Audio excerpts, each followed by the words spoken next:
हमारे ऊपर प्रभु की कृपा है ये हम कैसे पहचाने? ये 8 लक्षण प्रकट होने लगते हैं जिसके ऊपर प्रभु की कृपा होती है। हमारे ऊपर प्रभु की कृपा है ये हम कैसे पहचाने? तो ये 8 लक्षण प्रकट होने लगते हैं जिस पर हरिजू की प्रियाजू की कृपा है। पहला, घोर अपराध करने वाले के प्रति भी दया की भावना, शांति पहला लक्षण है। भाव में भी पहले शांत भाव है। हमारे ऊपर श्री हरिजू की कृपा है, इसकी पहचान ये 8 लक्षण। पहला, शांति, अर्थात घोर अपराधी के प्रति भी गुस्सा ना क्षमा करना, ये हरि की कृपा का लक्षण है। देख लो भाई, घोर अपराधी शब्द तो जाने दो, जरा सा प्रतिकूल हो जाए तो लाख समझाओ पर भ्रकुटी तनी रहती है। भला ऐसा है? अपराधी पर भी क्षमा का भाव होना, ये हरि कृपा पात्र में ही होगा, अन्य में नहीं। तो अगर अपने हृदय में ऐसा लगे कि ऐसा नहीं है तो हरिजू से प्रार्थना करनी चाहिए कि कृपा करो, मेरे में सामर्थ्य आवे। दूसरा, अनुसूया, वो किसी भी के प्रति कभी भी कोई दोष दर्शन ही नहीं करेगा। दोष कथन, दोष श्रवण की तो बात जाने दो। अनुसूया, दूसरों के गुणों में दोष ढूंढना ये नहीं होता। हरि कृपा पात्र में ये नहीं होता। ये सब भजन के नाश करने वाले।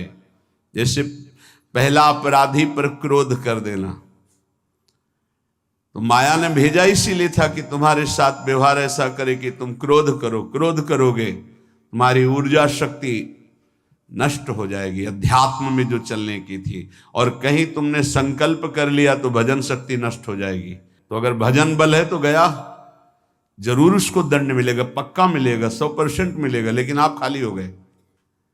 ना भजन करने की वृत्ति रहेगी और ना भजन रहेगा, दोनों बात। अनुसूया, किसी के सद्गुणों में दोष देखना, गुणों में दोष ढूंढना, ये हरि कृपा पात्र में नहीं होता। ये बहुत मंगलमयी बातें हैं जिससे हमारा भजन मार्ग पुष्ट होता है। तीसरा, वो बाहर से और भीतर से पवित्र रहता है, हरि कृपा पात्र। शौचाचार का ज्ञान होना चाहिए, वस्त्र आपके पवित्र होने चाहिए, ये बाहरी जल रज आदि के द्वारा बाहरी पवित्रता। और निष्कपटता, निश्चलता, सत्य भाव, ये अंदर की पवित्रता है।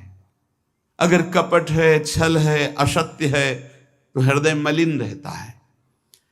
भीतर और बाहर से पवित्र रहना, इसमें खास बात क्या है? भीतर और बाहर से पवित्र रहने में, भीतर और बाहर से सदैव पवित्र कौन रह सकता है?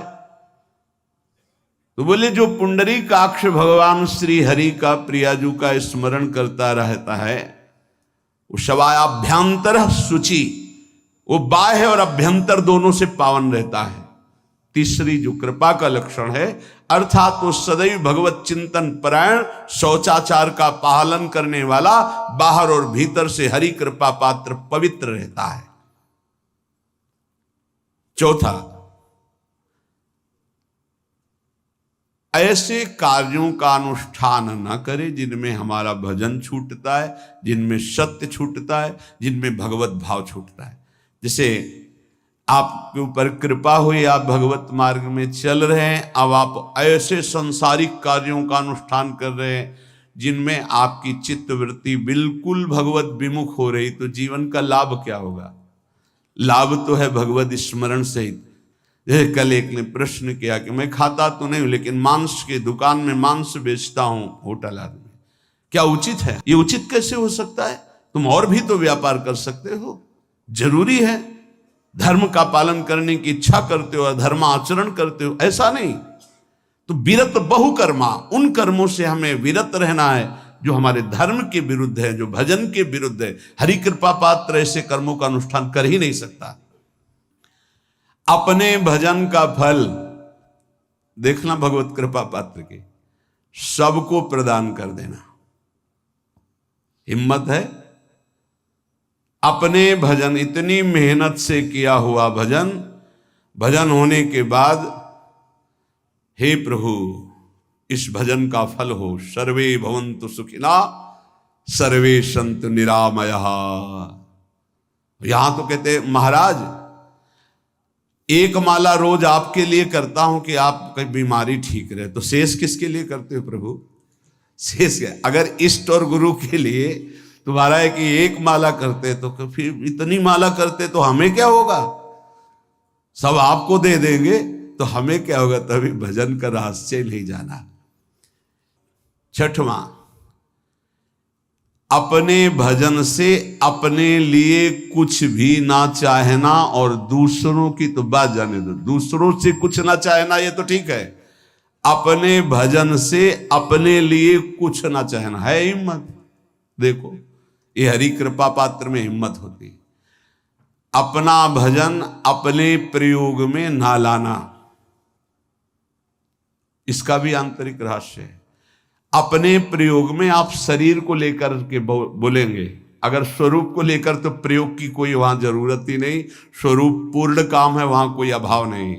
जब आप कोई भाव अपने लिए करेंगे तो देह भाव होगा, देह भाव से किसी विषय की मांग होगी। विषय पूर्ति भजन का फल नहीं होता, भजन का फल होता विषय निवृत्ति। बहुत जोर की बात है, कैसे समझ में आए? अपने भजन का भी फल अपने लिए नहीं, दूसरों से कुछ चाह रखना तो बात ही जाने दो, भजन से भी कोई अन्य सुख की चाह नहीं हुई। क्या चाहिए? भजन ही बनता रहे, भजन का फल भजन बनता रहे, खूब निरंतर जप करते रहे। सातवां, किसी भी मान सम्मान कीर्ति पद प्रतिष्ठा के मिलने पर हृदय का असंतुष्ट हो जाना, यह हरि कृपा पात्र का लक्षण होता है। प्रणाम नमस्कार जय हो तो हृदय में असंतुष्ट हो जाना चाहिए। कोई किंचन मात्र अभिमान न उदय हो जाए। प्रभु बचाओ, ये माया की चकाचौंध से बचा लो नाथ। कौन सा अपराध बन गया कि आपकी जय की जगह यहां हमको ऐसा सुनना पड़े।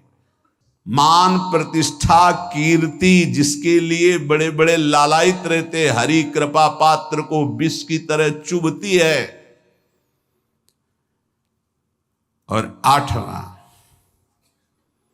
किसी भी प्राणी समुदाय से संबंध ना रखते हुए सब पर दया की भावना, सब पर कृपा की भावना, सब पर करुणा मैत्री, पर किसी से ममता नहीं।